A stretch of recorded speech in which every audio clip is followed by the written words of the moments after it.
Aunque la propia protagonista no lo supiera de antemano, el lince con botas quiere hacer de Inma Ramos Pizarro, ilustradora, alter ego de su marca comercial P-Nitas, un modelo de cómo a un estímulo infantil le sigue una vocación artística. A esta, el descubrimiento de un referente estético y personal. Y finalmente, la toma de conciencia social y de género acaba por gestar a una autora original. Un prototipo que conduce a un universo propio, en el que se pretende habitar con coherencia, intentando vivir del arte, eludiendo las estrecheces de la incomprensión y el muro del mercado.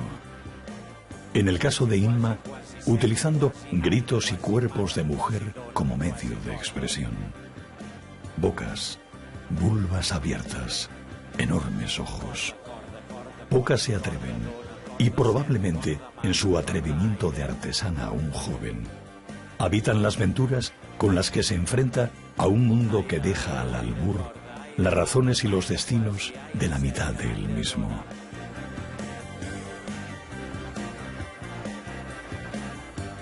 Mujeres que gritan en el lince con botas.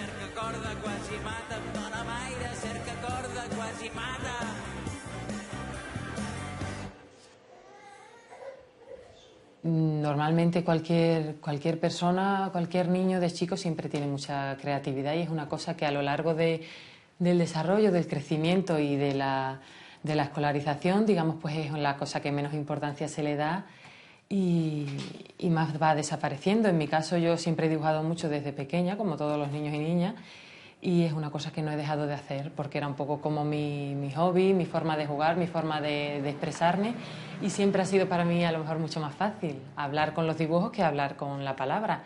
Entonces es algo que he hecho siempre y que poco a poco pues se ha ido enriqueciendo, igual que se enriquece el lenguaje o la forma de pensar, pues ha ido evolucionando hasta que se ha convertido en penitas. Y digamos que es mi modo de relacionarme con el mundo y con la vida. Hay muchas veces a lo mejor que no soy capaz de decir o de expresar lo que estoy pensando, pero quizá en un dibujo, si lo sabes leer o si estás acostumbrada a relacionarte con mi trabajo, puedes saber mucho más de mi entorno, de mis pensamientos o de lo que estoy hablando, que si te lo cuento, ¿no? Y me doy cuenta, ¿no?, con el tiempo, pues que es una necesidad, yo no puedo estar sin dibujar, o sea que sí que es un poco el dibujo ha sido lo que ha marcado como lo que tenía que hacer con mi vida. No tenía que elegir porque es como si el dibujo me hubiese elegido a mí o la disciplina de tener siempre algo que crear o un boli o colores entre las manos ha sido siempre como una necesidad y también pues algo que he disfrutado mucho, ¿no?, a la vez. O sea que no te sabría decir exactamente, pero sí que creo que mi vida o mi profesión tenía que estar sí o sí relacionada con la creatividad y con el papel y el color. Normalmente cuando te tienes que tirar por una rama profesional, que es cuando empiezas el bachillerato, ahí yo ya me decidí por el artístico porque sí que tenía muchas inquietudes de este tipo, ¿no?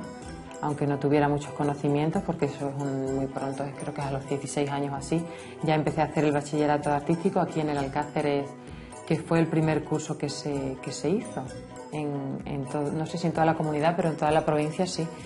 Y bueno, ahí fue cuando empecé ya a estudiar arte o a estudiar bellas artes.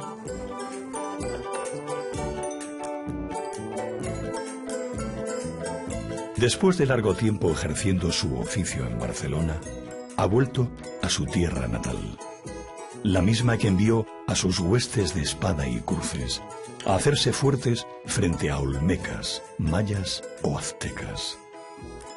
Siglos después, en un momento ligado a profundas ilusiones de cambio social, florecería en México un artista que vendría a inspirar a tantas otras: Frida Kahlo. Para mí fue como un antes y un después cuando empecé la carrera y en una asignatura de dibujo un profesor nos presentó a Frida Kahlo y en ese momento yo no la conocía, nunca había visto nada sobre ella, y fue como un shock porque dije, ¿cómo puede ser que esta mujer haya estado en el mundo, haya estado viva y yo no supiera nada de ella hasta hoy? Me cambió completamente mi relación con el mundo. Por un lado me enfadó muchísimo que esta mujer hubiese trabajado de esta manera y que yo hasta ese momento no la hubiese conocido. Es como si sintiera que toda mi vida había estado ahí y el hecho de no conocerla pues había sido una gran carencia en mi existencia, ¿no? Y en mi desarrollo artístico sobre todo.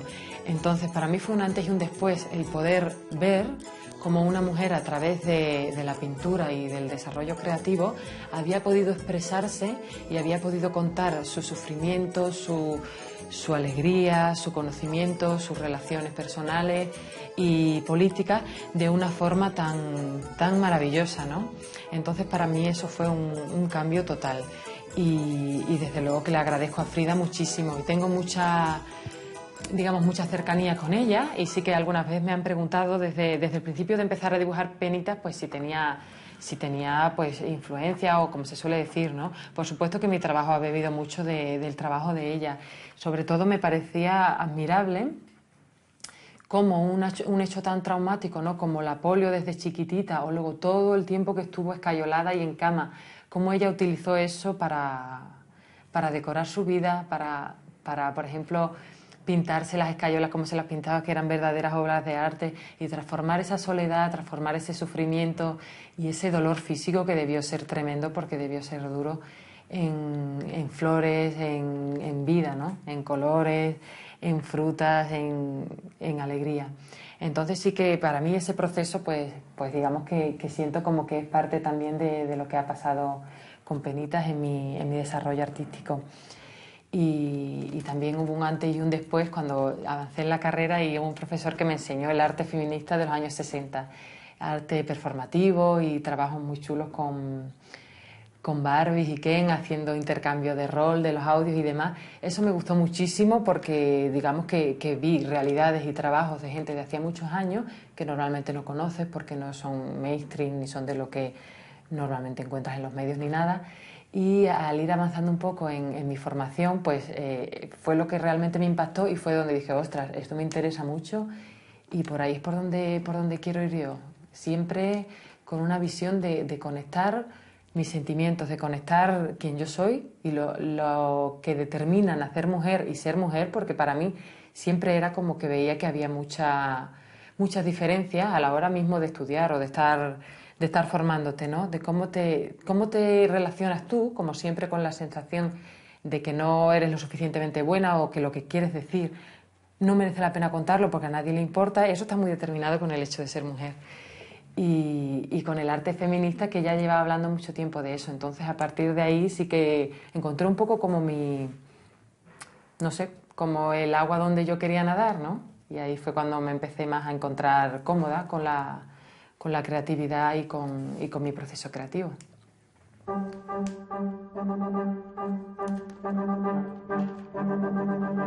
El proceso creativo del que hablamos en el prólogo lleva a un refugio que en su propia propaganda define su autora como una imaginería cargada de ironía, franqueza, ingenuidad y picardía. Empecé a dibujar en un momento de mi vida que estaba especialmente triste, como una serie de dibujos, de retratos de mujeres que tenían las bocas cosidas. Y era un poco como una incapacidad, a lo mejor, que tenía yo de gestionar, ¿no? Esa tristeza o esos sentimientos tan dolorosos. Y en un momento, después eran garabatos, ¿vale?, que hacía normalmente a los márgenes de los cuadernos cuando tomaba apuntes y así.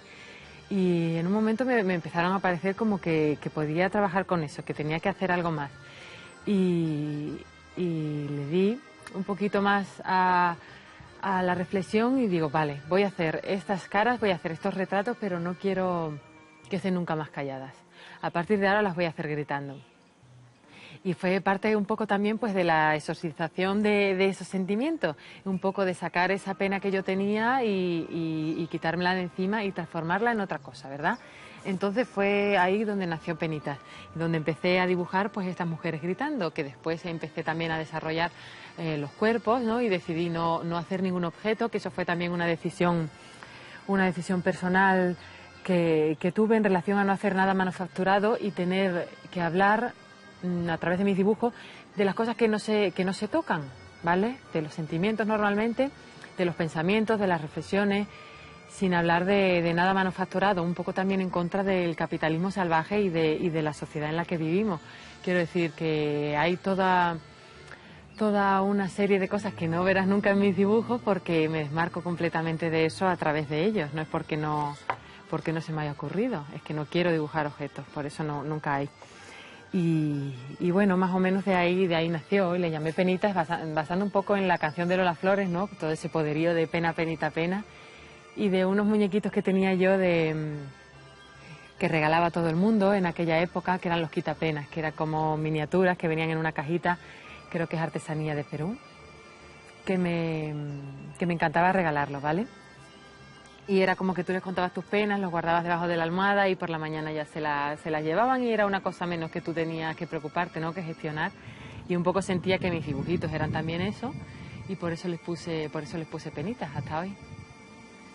Bueno, el universo Penitas es muy característico.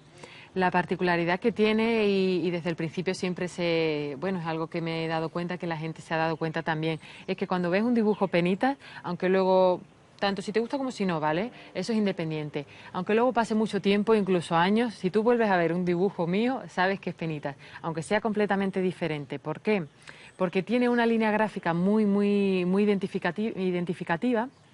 Y luego también el tema de los ojos tan abiertos, el tema de la desnudez y de la asimetría, de las formas voluptuosas normalmente, que los grandes pechos, y también sobre todo pues que a lo mejor tiene un ojo para un lado, un ojo para otro, y esas bocas ahí bien abiertas y gritando, ¿no? Hacen que no confundas, que dices, vale, este dibujo es Penitas sí o sí. Entonces, bueno, un poco es esto, es un trabajo de toda una vida y una reflexión constante en contra de lo que os digo, del sistema capitalista heteropatriarcal, muy a favor de la naturaleza, ¿vale? Hablo también mucho de ecofeminismo porque dibujo muchas plantas, muchos animales, pajaritos, gatos, que son lo que tengo en casa, gatitos, ¿vale? Pero también es como una forma de acercarnos a la naturaleza, de respetar, mucho más allá, no solamente de respetar a la mujer, sino de respetar el mundo en el que vivimos, ¿no? Porque sí que sabemos, y eso está clarísimo, que los recursos son finitos y que depende mucho de cómo nos planteemos esto, pues que pueda seguir este ritmo de vida o no, y hay que analizarlo. Desde mi punto de vista yo lo intento hacer a través de mi trabajo, invitando también a quien mira mis dibujos a que lo haga. La escritora Virginia Woolf aludía en muchas ocasiones al sentimiento de contradicción que la mujer se crea a partir de las presiones sociales. Una incomodidad que ha persistido a lo largo de la historia de la mujer, provocada por el choque entre los valores e ideales éticos y morales que la han formado, con los de una sociedad que depende de las superficialidades. A menudo, sentirse única en este contexto es al mismo tiempo una condena. De alguna manera, el hecho de ser mujer, ¿no? Y nuestra relación con nuestro cuerpo, como os comentaba, nos condiciona mucho. Y desde muy chiquita tú, sin querer, lo asumes, ¿vale? Porque te bombardean por todos lados, que tu valor y el valor de tu persona está relacionado con la capacidad de atraer al sexo opuesto que tengas, de lo atractiva que pueda ser, ¿no? Entonces, cuando yo he empezado a representar cuerpos femeninos, desnudo, quería un poco presentar mi relación conmigo misma, con mi propio cuerpo, ¿vale? Para aceptar que no es el canon de belleza establecido el que me tiene que condicionar a mí para valorarme como persona, sino que mi relación con mi cuerpo tiene que ser de disfrute, de aceptación. Quiero decir, cuando yo dibujo, por ejemplo, una mujer menstruando, estoy analizando mi sentimiento a través de este dibujo sobre el hecho de menstruar, que es algo que me pasa cada mes y que es algo que yo he sentido desde mi primera menstruación, que no tenía que contar porque era malo. Es como si fuera malo que tu cuerpo sangrara, cuando no hay nada más básico ni más natural para la vida misma que el hecho de ser un ser menstruante. Quiero decir, gracias a que soy una persona que menstrua, una mujer que menstrua, he podido tener una hija. Quiero decir, y no hay nadie aquí, todavía no hay nadie que no venga de un útero, ¿no? Entonces, ¿cómo puede ser que haya tantísimo tabú en relación a temas para mí tan naturales, ¿vale?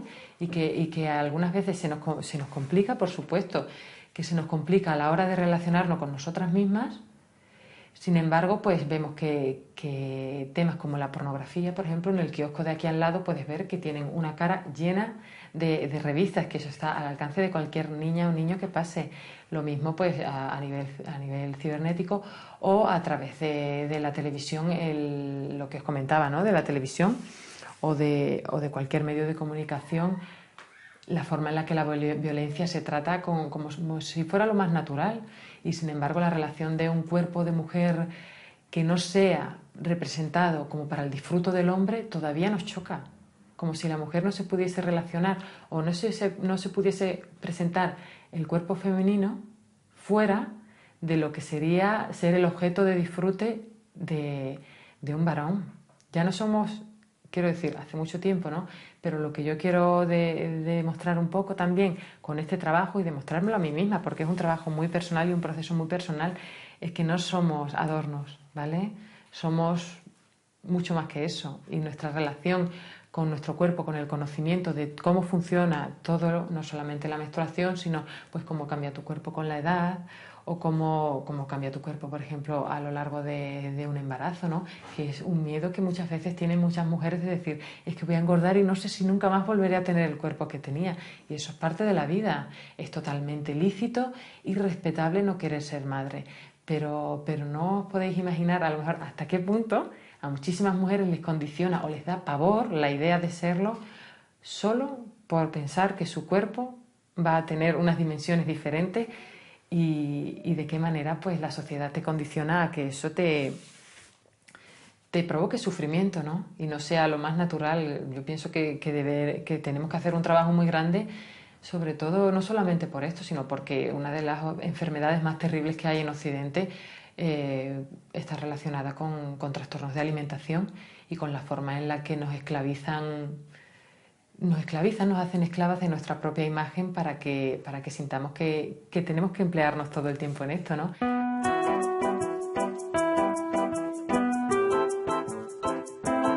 Volvamos a Virginia Woolf. El arte no emerge necesariamente de lo más complicado, sino que a veces se encuentra entre las cosas más insignificantes de la vida. Los misterios de la vida se pueden encontrar en los escenarios más casuales de la cotidianidad. El arte debe tener como respaldo una idea que trascienda. Llegar al fondo a través de la forma, observa el lince.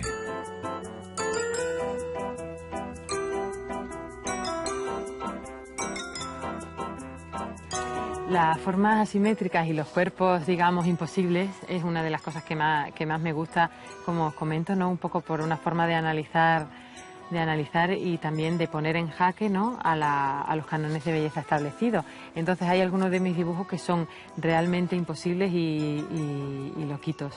Esta, por ejemplo, veis que es una mujer totalmente redonda, ¿vale? Que se puede parecer a las Venus estratopigias de la prehistoria, y con su lengua larga, con muchos colores. Es como una fiesta, en verdad, es como algo muy, para mí, muy, muy divertido.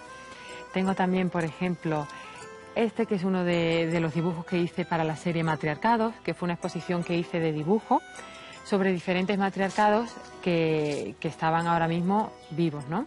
Este es el matriarcado de las indias zapotecas que hay en el Golfo de México, y que es muy interesante porque las mujeres tienen mucho poder económico y también mucho poder dentro de la comunidad. No es un matriarcado en sí, porque también hay una parte ahí de poder de los hombres, pero las mujeres están muy, muy empoderadas.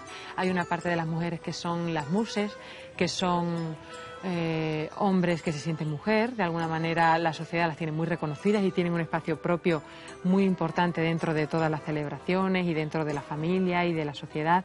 Y me gusta muchísimo a nivel también estético, porque es una preciosidad los bordados, los peinados, un poco lo que vemos más de México, y veíamos mucho también en la pintura de Frida Kahlo. Me parece que su nana era de esta zona, y por eso ella muchas veces llevaba sacaba esta iconografía y este tipo de, pues de vestidos y peinados y demás.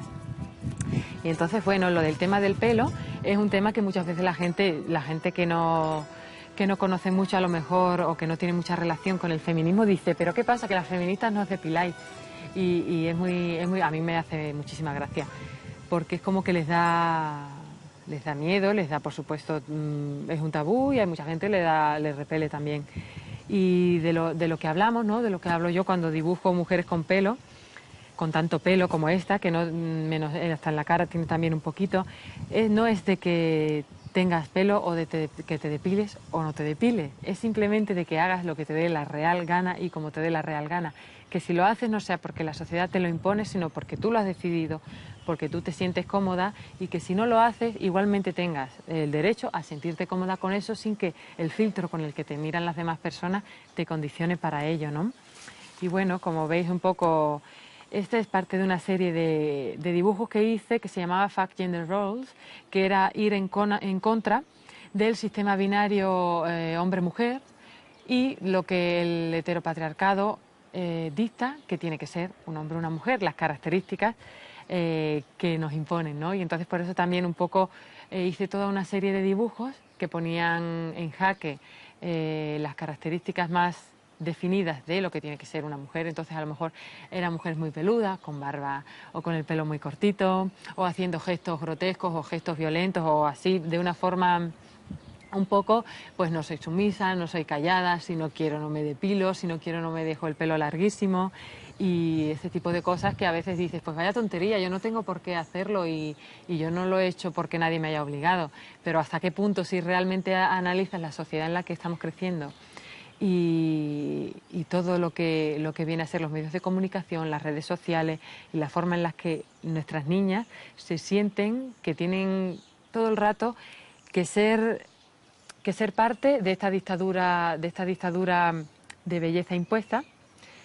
Y bueno, un poco un grito contra todo esto, porque sí que yo creo que sí que podemos analizar de alguna manera de qué forma la juventud de ahora, sobre todo con las nuevas tecnologías, todo este tipo de información, de imposición de cómo tiene que ser una mujer o de cómo se tiene que representar a sí misma, es violenta y de alguna manera nos la interiorizan tanto, nos la meten tanto desde tan chicos que no nos damos cuenta, ¿no? Pero para mí es digamos, un tema constante dentro de mis dibujos.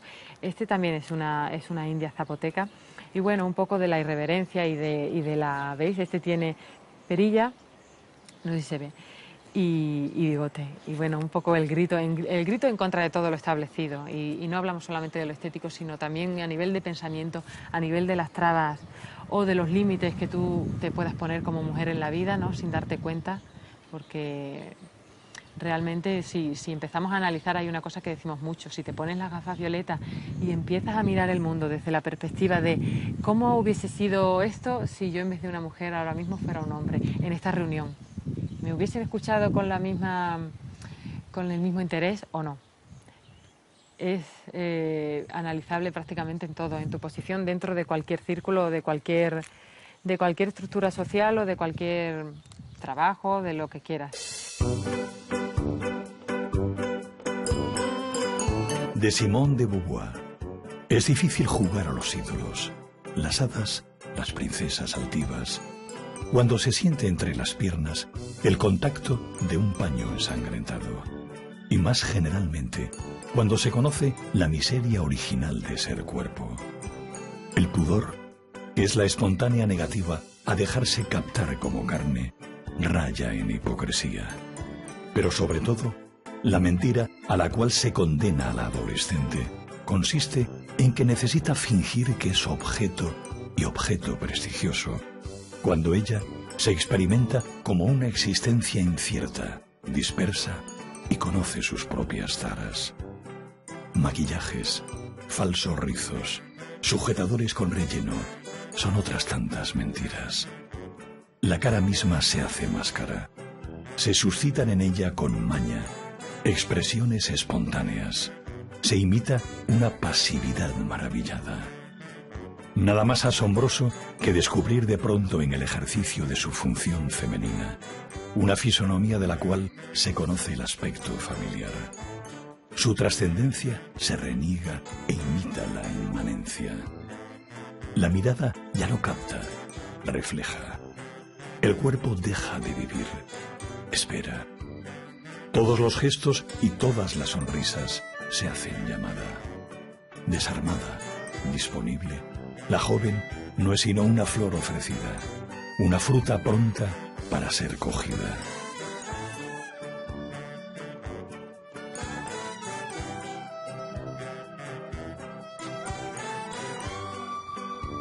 A través de penitas, muchos de mis dibujos son bastante explícitos. Hay una parte como más naif, pero hay una parte también muy explícita y muy cañera. Cuando hablo, por ejemplo, de la menstruación o del aborto mismo, hay una parte de la sexualidad femenina y del cuerpo de la mujer que no se habla mucho, que es de los abortos a lo mejor involuntarios, cuando una mujer se queda embarazada y sin saberlo o sin tener mucha información de que está embarazada o al principio y se pierde ese bebé. Esto es una cosa dura que se pasa súper en silencio y de la que prácticamente no se habla, pues porque es otro tabú más en relación a nuestro cuerpo y a nuestro proceso físico, ¿no? Y yo tuve un par de experiencias de este tipo y dibujé muchísimo sobre sangre, sobre menstruaciones súper violentas y abundantes, y era una manera también para mí pues de superar esto, ¿no? Y entiendo que el hecho de que haya gente que le resulte violento, que lo censure o que me critique de alguna manera como si estoy haciendo algo muy violento solo por dibujar con un color rojo, ¿no? Es un poco para analizar y decir dónde está el límite de lo violento, por qué en relación al cuerpo femenino resulta tan violento que se exprese tal y como es, y en relación a la violencia más extrema como es el asesinato, por ejemplo, no se tenga este tipo de filtros, ¿no? Pasa también en redes sociales, hay muchas campañas que son sobre los pezones de mujeres que se censuran, y los de hombres, ¿no? ¿Por qué? ¿Por qué? Es súper ridículo. Entonces, bueno, tenemos que mirar por qué esta doble moral en todo lo relacionado con la mujer. Y, por ejemplo, os puedo comentar de este dibujo, lo hice para ilustrar en una revista un relato erótico, ¿vale? Y era un relato erótico, pues explícito, y yo quise hacer un dibujo explícito como hago muchísimas veces. Eso fue muy curioso porque en una red social así bastante sonada, el año pasado lo puse el Día del Orgasmo Femenino, ¿vale? Que creo que es el 10 de agosto. Y me tuve una repercusión tremenda y me censuraron, ¿vale? Porque empezó un montón de gente a hablar de religión y a decir que no les parecía bien que hubiese un Día del Orgasmo Femenino, como suele pasar, ¿no? Y que por qué no había un Día del Orgasmo Masculino. Bueno, todo tipo de comentarios, muy divertido, y me quitaron la imagen, me la quitó Facebook, ¿vale? Porque mucha gente no quiere decir Facebook. Mierda. Me quitaron la imagen y entonces pues al día siguiente la he vuelto a subir, censurando pues la parte más explícita de lo que viene a ser el orgasmo. Y tuve la repercusión más grande que he tenido jamás en toda la historia de mis dibujos. Nunca se había compartido tanto ni visualizado tanto, y digamos que esa censura de doble moral tan absurda y ridícula es totalmente contraproducente para los que la ejercen, porque yo puedo, vamos, y muchísima gente que trabaja en el plano artístico os lo podrá comentar también, que a nivel de internet todo lo que se censura al final, y sobre todo de esta forma tan ridícula, acaba teniendo muchísima más repercusión que si directamente no nos hubieran hecho caso. Así que muchas veces la censura, os puedo decir que ha sido mi aliada, porque me ha ayudado a que mucha más gente me conozca. Mierda, se me ha posado en el hombro una avispa. Ya está, esto último lo he hecho muy mal.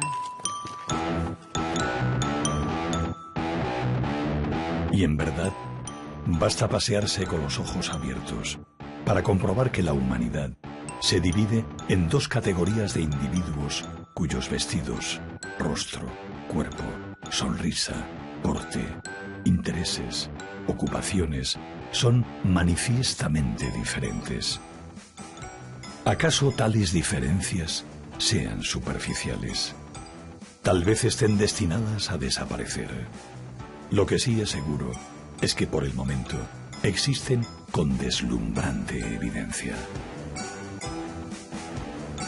Bueno, yo llevo ya bastantes años haciendo exposiciones, sobre todo en sitios chiquititos, cuando vivía en Barcelona, que fue cuando empecé, y desde el principio he encontrado digamos, dos versiones o dos tipos de público, por decirlo de alguna manera, totalmente opuestos. Gente que ama mi trabajo, ¿vale? Que no me conoce de nada, pero que me escribe, sobre todo, ¿no? A través de las redes o del correo, lo que sea, de la web, y que realmente me hablan de una conexión súper chula con mi trabajo, y luego hay gente que lo detesta, quiero decir, que ve en él algo, no sé, aberrante y les violenta de alguna manera. Pues yo les digo, pues solo son dibujos, no estamos hablando de nada más que de colores, y muchas veces pues a mí me sorprende, ¿no? Que el grado de violencia que vemos a través de la televisión o sobre todo pues las películas, etcétera, es extremo, y sin embargo por una ilustración totalmente inofensiva se lleve a algunas personas las manos a la cabeza. Hay censura en algunas redes, pero vamos,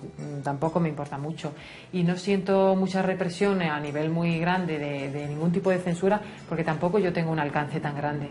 Sí que tengo bastantes seguidores a través de redes y como un público bastante afín, y por supuesto he hecho muchas alianzas con otras ilustradoras o con otros medios de comunicación, ¿vale? Esto se hace mucho dentro del feminismo. Por ejemplo, ahora mismo estoy colaborando con feminicidio.net, que es una plataforma que hay a nivel estatal, ¿vale? Está en varias comunidades y también aquí, que es para denunciar las violencias hacia las mujeres, ¿vale?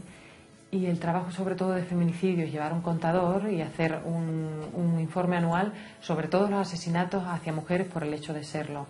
¿Qué es lo que pasa con este tema? Pues es la punta del iceberg, ¿vale?, de las violencias hacia las mujeres, los asesinatos, pero no se le da la importancia a nivel mediático. Se sigue tratando a día de hoy como sucesos, ¿no?, como si fuera la revista El Caso todavía.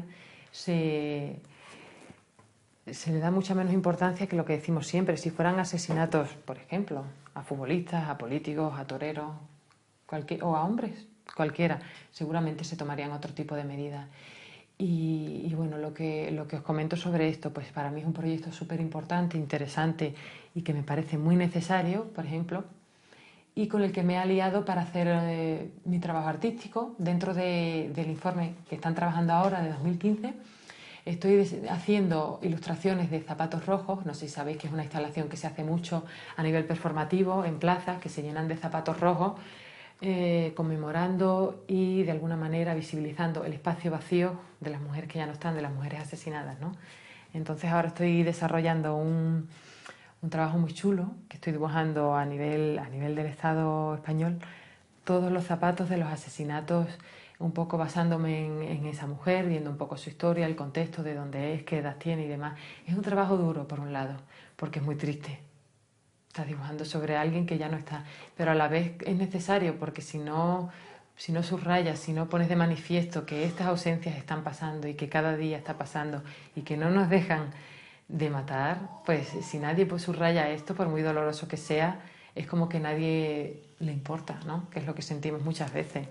Y seguro que sabéis de lo que estamos hablando. Muchas veces dicen es algo del ámbito privado, pero ¿hasta qué punto es privado, ¿no? Que en la pared de al lado le estén pegando una paliza a una persona y tú no hagas nada. Quiero decir, a día de hoy la ley ya se hace cargo, pero la gente todavía nos cuesta bastante.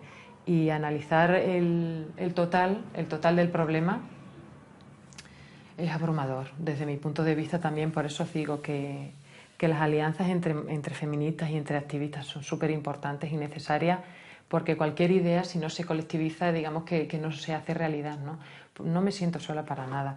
Sobre todo me siento parte de algo súper chulo, súper potente y súper importante, que es de un montón de mujeres, ¿no?, como son mis dibujos, con ganas de gritar, con ganas de decir lo que piensan, con ganas de mostrar su cuerpo sin vergüenza de que sea pues asimétrico o que sea completamente distinto a lo que los cánones de belleza imponen, ¿no?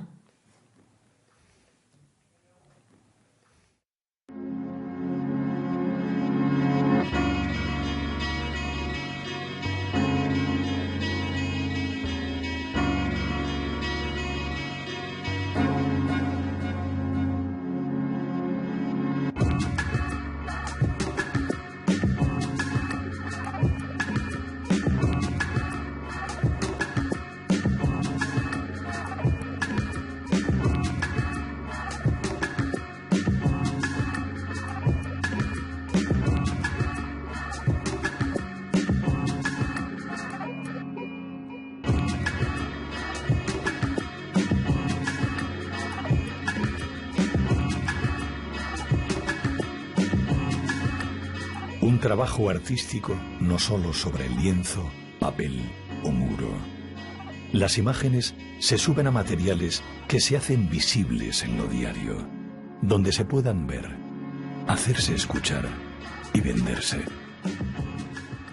Empecé a dibujar y a enseñarlo en espacios públicos como tiendas chiquititas o galerías de arte pequeñas, también tiendas de ropa, que esto es una cosa que se hace mucho, ¿no? Pero hace a lo mejor más de 10 años, a principios del 2000, pues igual no se hacía tanto y era algo muy, muy novedoso y también una forma muy chula de empezar a ver qué reacción tiene la gente y demás, ¿no? Y bueno, es complicado, como comentaba, tratar de vivir de algo que nadie necesita, como es el arte feminista en este caso, que es algo pues muy minoritario, pues es muy complejo. Y de ahí pues la necesidad de buscar otro tipo de formatos más asequibles y que a mí me permitan pues a lo mejor producir de otra manera, que no sea pieza única, para bueno, convertirlo en algo más y compartirlo también pues con toda la gente, porque sí que es un momento complejo. Hay muchísima gente que muchas veces me ha dicho, ostras, me encantaría tener un cuadro tuyo, pero es imposible, no me lo puedo comprar, pero sí que a lo mejor puedo juntar un poquito y comprarme una taza o comprarme un póster, ¿no? Entonces, un poco esto también. Normalmente siempre, desde que trabajo Penitas, he tenido mucha comunicación con la gente que le gusta Penita. Y muchas de las cosas que he hecho, que he producido, es porque alguien me lo ha dicho. Por ejemplo, cuando empecé a pintar zapatillas, a mí no se me había ocurrido, ni lo había pensado ni nada. Y una chica desde Alemania me escribió y me dijo, me encanta tu trabajo y me encantaría que me hicieses este dibujo, ¿vale? Uno de los que tenía en mi página, en unas deportivas. ¿Puede ser? Y ahí empecé y fue como, bueno, como una gran expansión, porque de esa zapatilla que la vio alguien vino otra, que vio esa, que me pidió otra, que vino esa, que me pidió otra. Y es muy curioso, ¿no? Porque ninguna puede ser igual, es imposible. Eso es lo bonito de las cosas hechas a mano, que nunca te va a salir lo mismo. Entonces no es como lo típico, que tú llevas algo y que todo el mundo lo tiene igual y de alguna manera pues es normal porque tenemos las mismas tiendas a mano, ¿no? Es parte también de la globalización y el hecho a lo mejor de valorar lo que alguien ha hecho con sus manos, a lo que le ha dedicado varias horas y una parte también de su creatividad que tú te llevas y que solo es tuya porque solo la tienes tú. Es una forma muy bonita de relacionarse, de relacionar tu trabajo con los demás. Y bueno, es parte también de la necesidad, ¿no?, de tener que vivir de algo. Por eso he hecho también tanta diversidad de soporte. Y es que la ilustración es una cosa muy versátil, se puede ilustrar cualquier cosa. Todo lo que tenemos a la vista. He pintado piedras, cantos rodados de los ríos, que me encanta, porque el río del pueblo donde yo vivía cuando era chica, que es Casar de Palomero, el río de Los Ángeles, que está todo lleno de cantos rodados, y es un recuerdo que he tenido yo siempre, aunque luego ha pasado mucho tiempo sin ir, de lo bonito que era ese agua clarita y esas piedras redonditas, ¿no? Y luego cuando volví a vivir en Extremadura, es una cosa que he disfrutado muchísimo, pintando las piedras y dándoles cara y poniéndole voz también a esas piedras y convirtiéndolas en penitas. Y bueno, también he hecho ropa.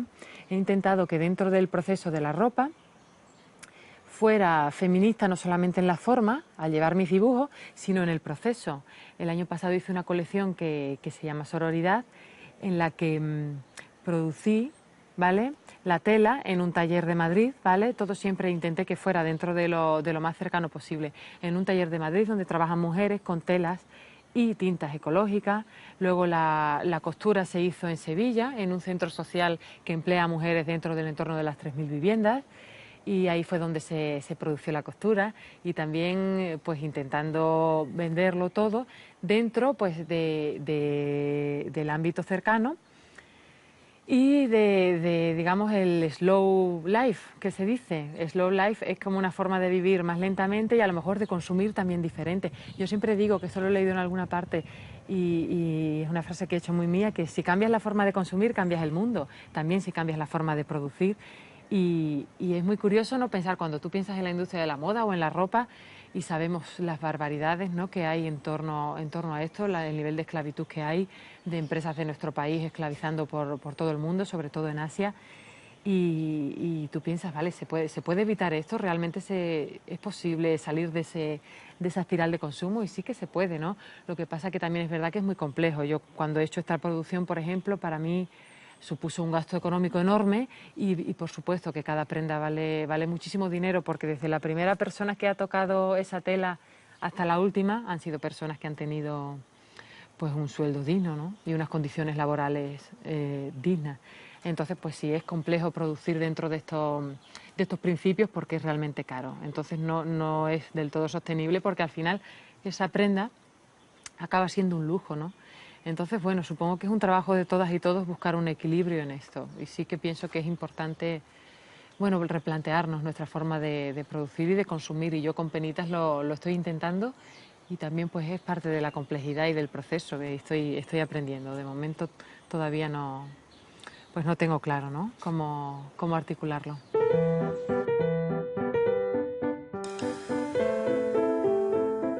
Las ninfas y las hadas las ha sustituido el mundo cristiano por presencias menos carnales.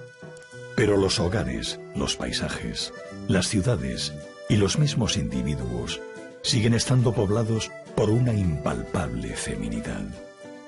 De nuevo, palabras de Simone de Beauvoir. Ahora bien, ¿qué está sucediendo en nuestro día a día, aquí, cerca?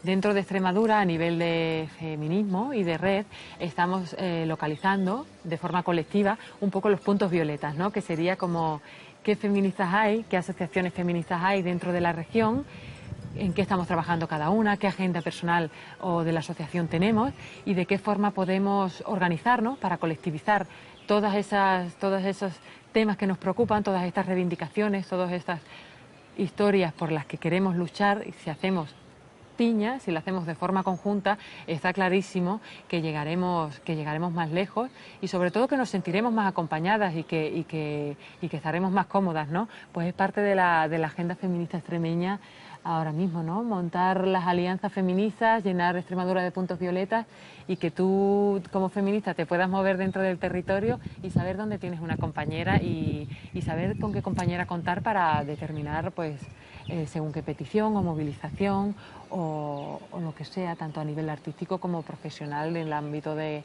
la abogacía o del ámbito de la formación, de la enseñanza, del ámbito universitario, etcétera.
Hacerse reconocer en su singularidad puede resultar muy complicado.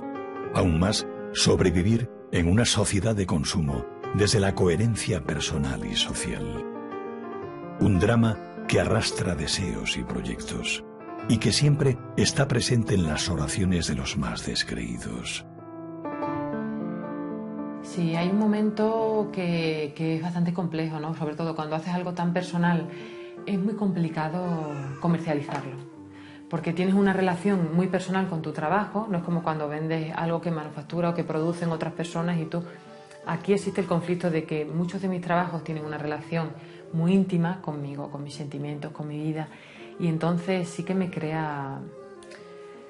Bueno, es contradictorio a veces monetizar esto, es contradictorio, pero sí que en un momento de mi vida lo he visto necesario porque es lo que más me gusta hacer, es lo que más disfruto, es lo que realmente de alguna forma necesito hacer para vivir y llega un momento que no puedo hacer solamente en mi tiempo libre los dibujos, ¿no? Y también, pues digamos que es parte de la trayectoria de mi vida buscar la forma de vivir haciendo lo que más me gusta. Y todavía pues es un proceso que estoy haciendo. Sí que es verdad que Penitas en cierto modo es una marca que he creado todo un tipo de, bueno, de merchandising y de material más allá del trabajo artístico alrededor de mis dibujos, y es un poco la búsqueda, pues eso, de poder vivir en relación a mis principios, a lo que me gusta hacer y compartiendo mi trabajo. Pero no deja de ser muy complicado, por lo que os digo, ¿no? Porque convertir, monetizar algo tan personal es muy difícil, y sobre todo cuando tú tienes un perfil artístico y una relación pues con lo artístico tan intensa, pues no tienes una visión empresaria de la vida, ni sabes mucho de números, ni de dinero, realmente no sabes proyectar a lo mejor como sabe alguien que tiene su vocación es ser empresaria o buscar el dinero o producir dinero, ¿no? Yo tengo una relación con el dinero compleja, y con el hecho de convertir mi trabajo artístico en una empresa también muy compleja. Es una de las cosas para mí más difíciles de todo esto, pero sí que es verdad que bueno, hay que tenerlo porque hace falta, y hay que convertir esto en un modo de vida, y hay que pagar las facturas con algo, ¿no? Por mucho que a veces parezca difícil, y lo es, desde luego que lo es, porque a nivel práctico es complicadísimo, pero no deja de ser una elección por la que realmente pues quiero luchar y quiero construir mi vida en torno a ello, y de verdad es un proceso, ¿no? Ojalá lo tuviese superado, pero no, es algo en lo que estoy trabajando siempre.